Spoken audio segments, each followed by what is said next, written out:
রাজ্যের প্রথম দফার নির্বাচন হয়েছে 23 এপ্রিল। তার আগে শেষ রবিবার সরিয়ে প্রচার সারলেন বিভিন্ন কেন্দ্রের প্রার্থীরা। যদিও 29 তারিখ দ্বিতীয় দফার ভোটের প্রার্থীরা রবিবারের ছুটির দিনে প্রচার হাতছাড়া করেননি।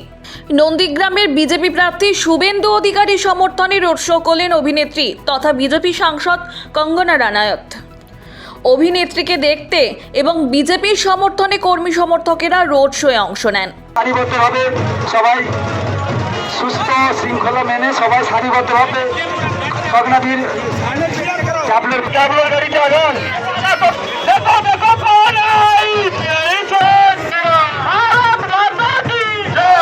ভোট প্রচারে পাণ্ডবেশ্বর কেন্দ্রে তৃণমূল প্রার্থী নরেন্দ্রনাথ চক্রবর্তী প্রার্থীর সমর্থনে রোড শো করলেন অভিনেত্রী শ্রাবন্তী চট্টোপাধ্যায়। হরিপুরের রোড শো ঘিরে ব্যাপক উন্মাদনা লক্ষ্য করা যায়। শেষ রবিবারের ভোট প্রচার সারলেন শিলিগুড়ি কেন্দ্রে তৃণমূল প্রার্থী গৌতম দেব। কর্মী সমর্থকদের নিয়ে পুরসভার 13 নম্বর ওয়ার্ডে বিভিন্ন এলাকা ঘোরেন তিনি।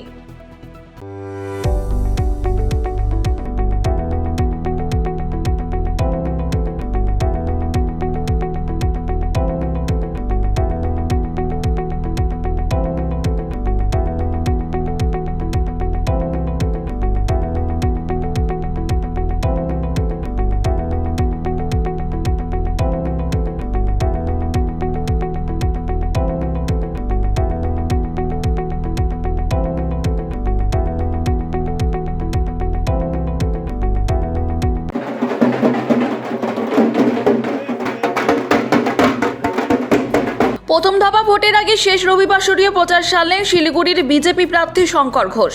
কর্মী সমর্থকদের নিয়ে স্কুটি চালিয়ে 25 নম্বর ও 26 নম্বর ওয়ার্ডে প্রচার সারলেন।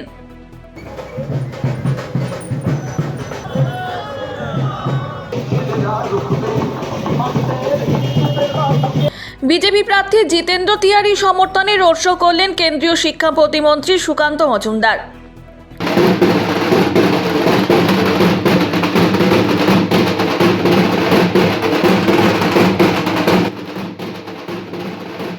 পাণ্ডবেশ্বরের বনগ্রামে জোর কদমে প্রচার চালানো হয়।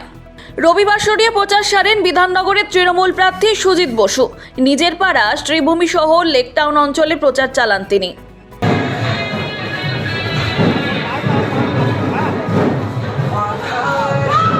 প্রচার সারলেন কেশপুর কেন্দ্রের তৃণমূল প্রার্থী শিউলি সাহা। কেশপুর ব্লকের 9 নম্বর অঞ্চলের আনন্দপুরে প্রচার চালান তিনি। বাড়ি বাড়ি গিয়ে ভোট প্রার্থনা করেন।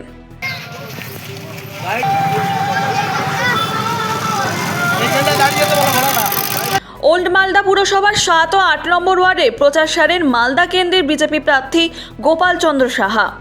মানুষের সমস্যার কথা শোনেন এবং ভোট প্রার্থনা করেন।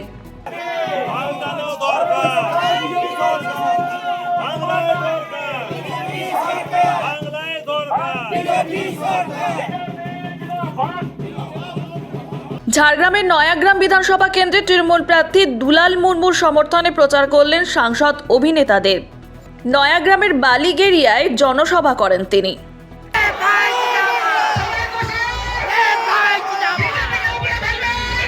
সিউড়ি কেন্দ্রের তৃণমূল প্রার্থী উজ্জ্বল চট্টোপাধ্যায়ের প্রচারে পথসভা করলেন সাংসদ শতাব্দী রায়। প্রার্থীকে সামনে রেখে তৃণমূলের উন্নয়নের খতিয়ান তুলে ধরেন তিনি। Bureau report, Hindustan news point.